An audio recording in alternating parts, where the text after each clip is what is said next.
بسم اللہ الرحمن الرحیم ایاک نعبد و ایاک نستعین۔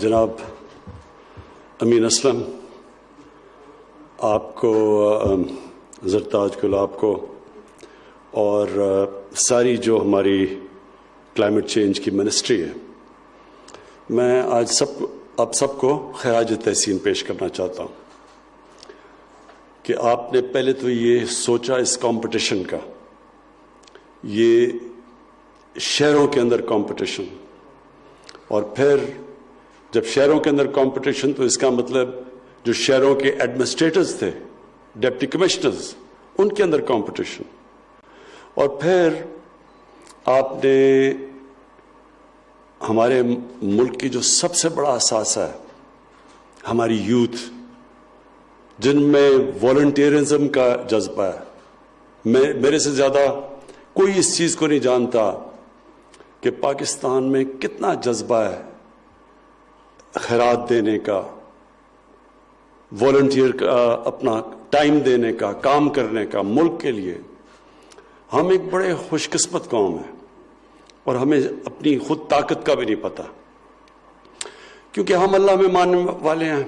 زیادہ تر لوگ گناہگار بھی ہوتے ہیں، لیکن ان کو اپنی آخرت کی فکر ہوتی ہے، وہ اللہ کو خوش کرنا بھی چاہتے ہیں، اور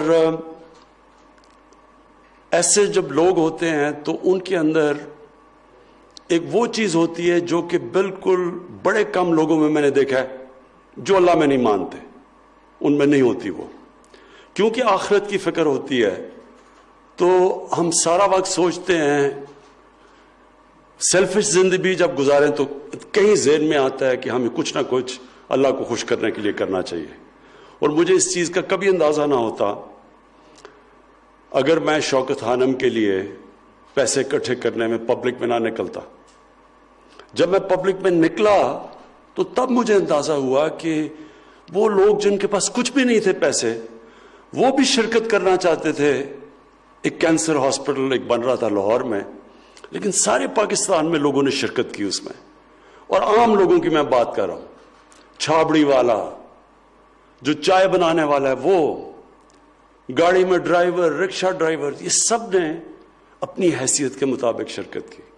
تو میں بڑا حیران ہوتا تھا کہ یہ کیوں بیچاروں کے پاس اتنا زیادہ ہے بھی نہیں، تو یہ کیوں ہی شرکت کرتے ہیں؟ تو ساروں نے آخر میں یہ کہا کہ جی ہم اپنی آخرت کے لیے کر رہے ہیں، ہم اللہ کو خوش کرنے کے لیے کر رہے ہیں۔ تو میں نے تب ریئلائز کیا کہ بہت بڑی طاقت ہے ہمارے ملک میں، جس کو ہم استعمال نہیں کرتے۔ ہمیں پتہ نہیں ہے کہ ہم کتنی ایک عوام کی طاقت کے اوپر بیٹھے ہوئے ہیں، اور وہ کیوں ہم اس کو استعمال نہیں کر پائے؟ کیونکہ ہماری گورنمنٹ اور عوام کے اندر ایک بہت بڑا گلف ہے، ایک بڑی گیپ ہے۔ تو جب بھی ہم، اور میں نے اپنی زندگی میں دیکھا ہے، جب بھی گورنمنٹ نے اور عوام نے ایک طرف راستہ پکڑا ہے، ایک آبجیکٹو کی طرف گئے ہیں، ملک وہ کام کر چکا ہے اور کر سکتا ہے جو ہمیں خود بھی نہیں اندازہ۔ تو یہ جو انیشیٹو ہے، یہ بڑا امپورٹنٹ انیشیٹو ہے ہمارے مستقبل کا۔ پہلے تو ہم سب کو یہ پتہ ہونا چاہیے کہ ہمارے نبی صلی اللہ علیہ وسلم کی یہ حدیث ہے کہ آدھا ایمان صفائی ہے آپ کی۔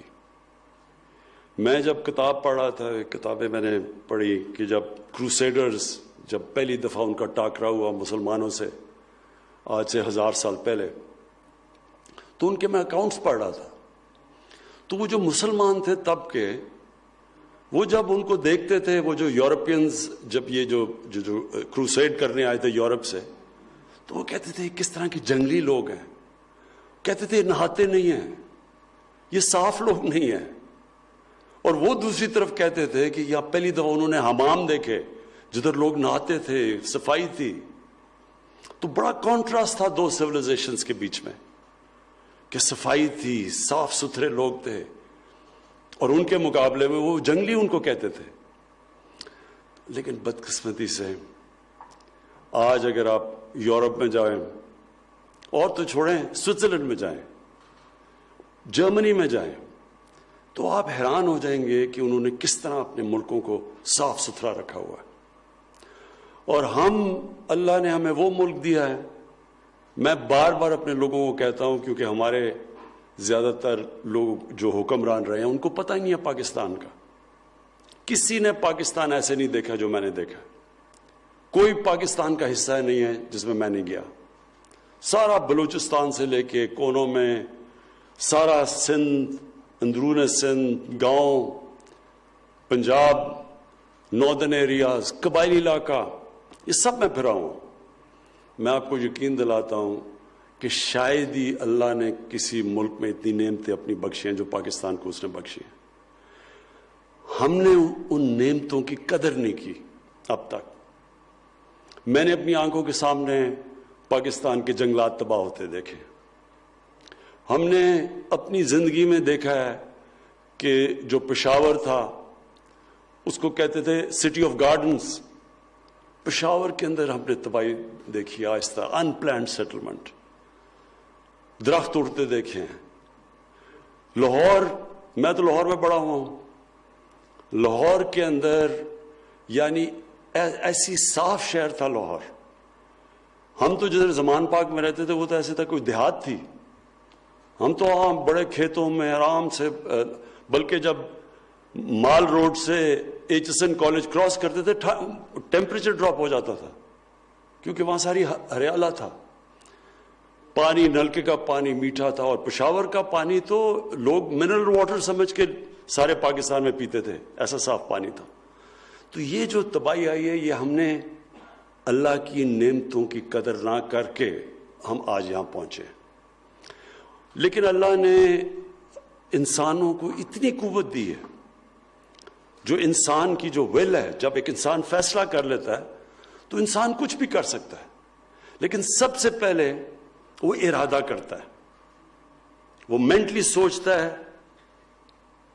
کہ میں نے ایک تبدیلی لے کے آنی ہے اپنی زندگی میں. اور اس میں قرآن کی آیت ہے کہ اللہ کبھی کسی قوم کی حالت نہیں بدلتا جب تک وہ قوم خود اپنی حالت بدلنے کی کوشش نہ کرے. تو یہ جو کلین گرین کا ہم نے فیصلہ کیا ہے، جو ہم نے اپنے سامنے اپنے شہروں کو تباہ دیکھا ہے، کچرا، گندگی. کراچی کیسا ہوتا تھا؟ کراچی آپ جاؤ، گندگی کے ڈھیر لگے ہوئے ہیں. سمندر میں سارا ہم سیوریج پھینک رہے ہیں کراچی کا. وہاں مچھلیاں، وہاں بیچارے جو مچھیرے تھے وہ بہت اندر جانا پڑتا ہے ان کو مچھلی پکڑنے کے لیے، کیونکہ وہاں مچھلیاں ختم ہو گئی ہیں جدھر جدھر وہ سارا گند جاتا ہے. اور جو آب و ہوا ہے، میں تو لاہور کی بات کر سکتا ہوں. لاہور کے اندر جس طرح کی اس وقت پولوشن آتی ہے، یہ اس مہینے میں اکتوبر میں اور نومبر میں، کیونکہ لاہور میں پچھلے 20 سال کے اندر 70% درخت کٹ گئے ہیں لاہور میں.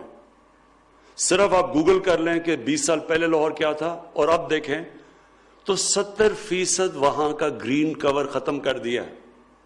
اس کا مطلب کہ جو درختوں نے جو آکسیجن دے کے پولوشن کم کرنی تھی وہ پولوشن پھیل گئی ہے.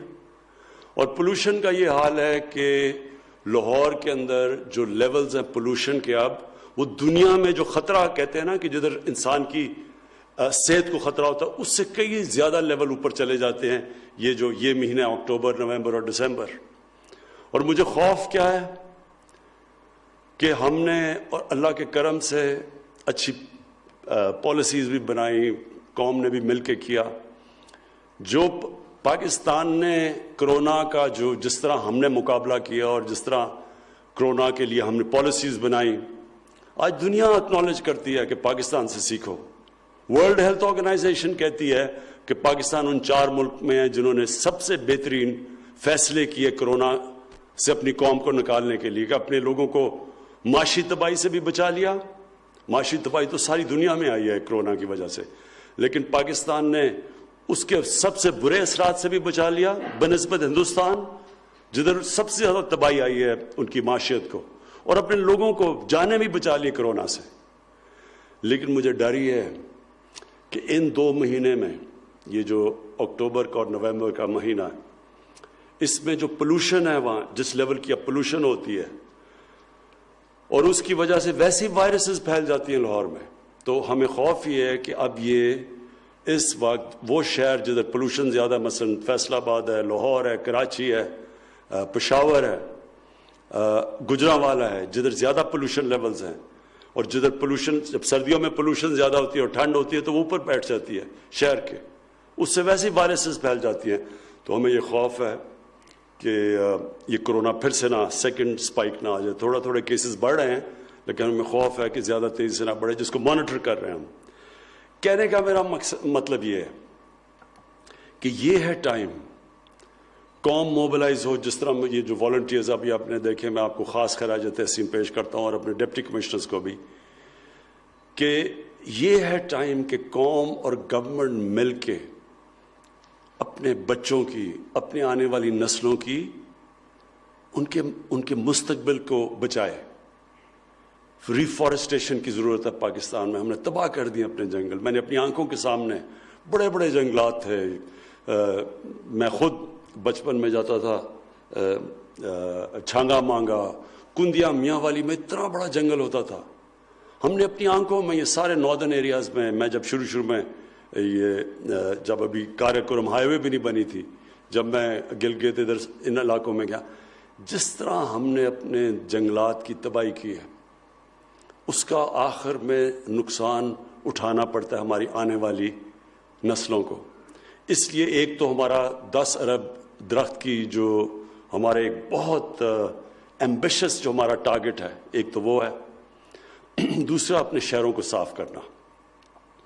یہ جو سالڈ ویسٹ کی بات کی ہے کہ جب وہ اٹھا لیتے ہیں پھر پتہ نہیں اسے کرنا کیا ہے. اب تو دنیا میں جو ویسٹ ہے وہ اس سے تو بڑا پیسہ بنتا ہے، اس سے ہم بجلی بنا سکتے ہیں. تو اس کے اوپر بھی اب ہم لگے ہوئے ہیں. ہم نے کانٹریکٹس دیکھ رہے ہیں باہر سے کمپنیز کہ ہم کیسے سالڈ ویسٹ سے بجائے اپنے ہمارے شہروں میں لوڈ سیٹنگ ہو، اسی ویسٹ سے اس کو بھی ہم استعمال کر لیں، شہروں کے اندر بجلی بھی بنا لیں، اور وہ بجائے ہمارے لیے ایک بوجھ بنا، مشکل بنے، اس کو ہم پروڈکٹیو کر دیں. تو اس کے اوپر بھی اب پوری کوششیں ہو رہی ہیں ہماری کہ سالڈ ویسٹ سے بجلی بنائیں. لیکن جو 2 چیزیں ہم نے کرنی ہے، اپنی ہوا، اپنی جو پولوشن ہے ایئر پولوشن، اس کو، اور دوسرا جو ہمارے دریاؤں کے اندر ساری جو گندگی جا رہی ہے اس کو. اب یہ لگتا سب بڑا مشکل کام ہے، کیونکہ جب ایک سارا معاشرہ یہ پرواہ نہیں کرتا کہ ہوا کی پولوشن ہو رہی ہے، دریاؤں کی پولوشن، جب معاشرہ پرواہ نہیں کرتا تو تھوڑے سے لوگ جب شروع ہوتے ہیں تو لگتا ہے کہ یہ بہت مشکل ہے، یہ کیسے ہوگا. پہلے مائنڈ سیٹ چینج ہوتا ہے، پہلے لوگوں کی سوچ چینج ہوتی ہے. یہ ہمیشہ یاد رکھیں، تبدیلی پہلے ذہنوں میں آتی ہے پھر زمین پہ آتی ہے. پہلے ہم نے سارے لوگوں کو بار بار یہ سمجھانا ہے کہ یہ ہم اپنے ملک کی تباہی کر رہے ہیں. یہ خوبصورت ملک جو اللہ نے ہمیں دیا ہوا ہے، اس کی تباہی کر رہے ہیں اگر ہم اسی طرح اس کو پولوٹ کرتے رہے. پہلے ہم نے ادھر سے شروع کرنا ہے. اور پھر جو یہاں ڈپٹی کمشنرز نے کیا، یہ اس لیے امپورٹنٹ ہے کہ جب تھوڑے سے ڈپٹی کمشنر اپنی ڈیوٹی سے ہٹ کے کام شروع کر دیتے ہیں اور ان کو جب اکنالج کیا جاتا ہے، تو معاشرے کے اندر سزا اور جزا کا جو نظام ہے وہ جب وہ آ جائے، وہ معاشرہ آگے بڑھنا شروع ہو جاتا ہے. اگر کوئی پوچھے نہ کہ اچھا جی شہر میں گندگی ہے اور ایک ڈپٹی کمشنر کام کرے باقی نہ کرے، تو اور اگر اسے پوچھے بھی نہ، وہ محنت بھی کرے، کوئی اکنالج ہی نہ کرے، تو کیوں محنت کرے گا آگے. تو ہم نے اب سے انسینٹیوز دینے شروع کرتے ہیں. جن ضلعوں کے اندر ڈپٹی کمشنرز نے کام کر کے اپنے ضلعوں کے میں، جس طرح اٹک کی بات کی، اور آئی ہوپ یہاں سفارش نہیں تم نے کروائی تھی اٹک میں، اگر اٹک کی بات کی ہے تو اٹک کے ہم نے ڈپٹی کمشنر کو اٹھانا ہے، اس کے پھر اے سی آر کے اندر جانا چاہیے، اس کو اکنالج کرنا چاہیے، اس کو بونسز ملنے چاہیے، اس کی تنخواہ میں اضافہ ہونا چاہیے. اور جن علاقوں کے اندر ڈپٹی کمشنرز وہاں گندگی ہے، وہاں صفائی نہیں ہے، ان کو اس کی سزا ملنی چاہیے. یہ ہوگا جب ہمارا معاشرہ اوپر جائے گا. ابھی تک جو ہماری بیوروکریسی کا سسٹم بن گیا ہے، سزا اور جزا ہے ہی نہیں. ساروں کو کٹھوں کو ایک ہی دم، جب تنخواہیں کرنی ہوتی سب کو ایک ہی دم تنخواہیں اوپر کر دیتے ہیں. کوئی نہیں یہ دیکھتا کہ کس نے محنت کی کس نے نہیں کی. تو ایک تو یہ ہو گیا. اور دوسرا جو والنٹیئرز، ان کو، یہ تو خاص لوگ ہیں اس ملک کے، اور یہ آپ نے 1,20,000 کی بات کی، یہ جو ہمارے ٹائیگرز ہیں وہ بھی تقریباً ماشاءاللہ 10 لاکھ سے اوپر ہیں. ہم نے اب اپنے والنٹیئرز کو پوری طرح اپنی ایڈمنسٹریشن کے ساتھ مل کے اس اب پوری مہم میں شرکت کرنی ہے. اور مجھے یہ بھی خوشی ہے کہ سارے شہروں نے فیصلہ کیا ہے, سارے پاکستان کے شہروں نے, کہ وہ اب اس کمپٹیشن میں پورا حصہ لیں گے. اور انشاءاللہ ہم اب اس کی جو پرائز ہے وہ بھی بڑھائیں گے. ان کو یہ زیادہ انعام دیا کریں گے, بجائے لاکھوں کے کروڑوں روپے کے انعام دینے چاہیے ان شہروں کو جدھر لوگ کام کرتے ہیں. کیونکہ وہ آپ یہ سمجھیں نا کہ جو اپنے شہروں کو صاف اور شفاف رکھتے ہیں تو ان کے لیے تو کروڑوں روپے کا بونس بھی کچھ نہیں ہے, کیونکہ وہ لوگوں کی جانیں اور زندگی بہتر کرتے ہیں, اور بچوں کی خاص طور پہ. اب لاہور کے اندر جو پولوشن آتی ہے, اتنا زیادہ نقصان ہوتا ہے کہ آپ کوانٹیفائی نہیں کر سکتے کہ اس پولوشن سے کتنی بیماریاں ہوں گی, کتنے لوگ مریں گے, کس قسم کی اس کی بچوں کے اوپر کیا افیکٹس آئیں گے. یہ تو اس کی تو آپ اس کو تو چند سالوں کے اندر اثرات سامنے آتے ہیں. تو جو بھی اس میں محنت کریں گے انشاءاللہ ہم ان کو پوری طرح ریوارڈ کریں گے. میں پھر سے آپ کو مبارک دیتا ہوں, اور یہ بڑا زبردست آپ کا انیشیٹو تھا, اور آپ کی منسٹری کو میں مبارک دیتا ہوں. میں پھر سے اپنے ڈپٹی کمشنرز کو اور اپنے والنٹیئرز کو سب کو آج خراج